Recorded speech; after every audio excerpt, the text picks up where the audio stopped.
This is Bonaparte Overruns Piedmont. It's part of the Library of Napoleonic Games from OSG, and this is just a situation at the end of the first day. It's been an odd day really, because both sides have suffered terrible from supply problems.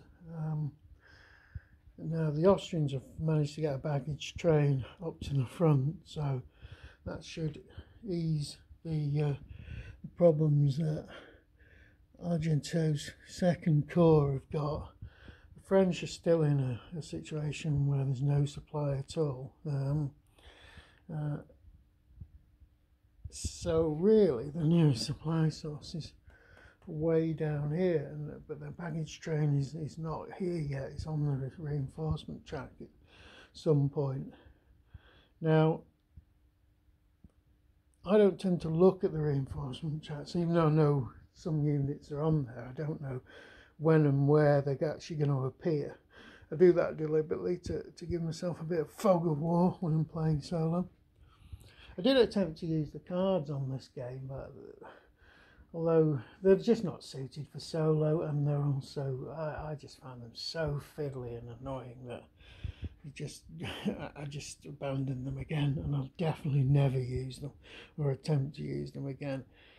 But this situation for the Piedmontese army, they're sort of concentrating under Coley, their commander here, but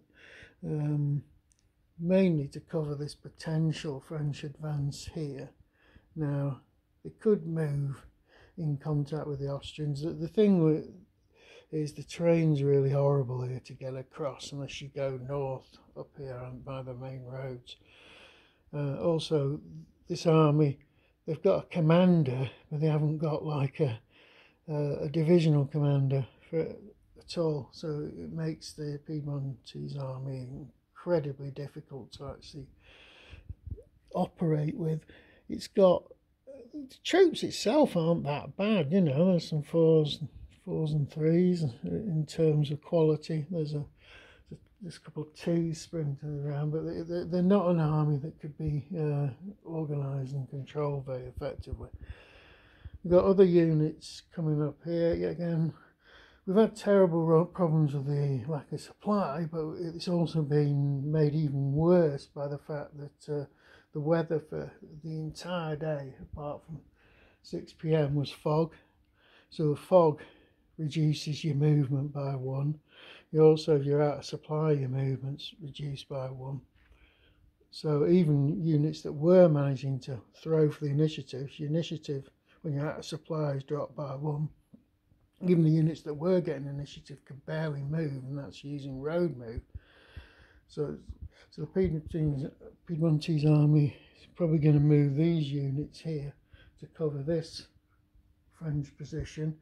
We've got this area here with quite a lot of forts in and around Torretta, so that covers a potential French supply point there.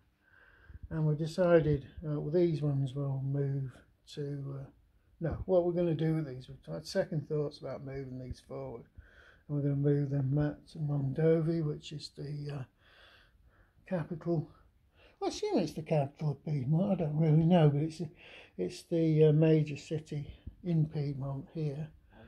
So we'll put these back towards that area because you've got a supply. You've actually got a supply point in the city there.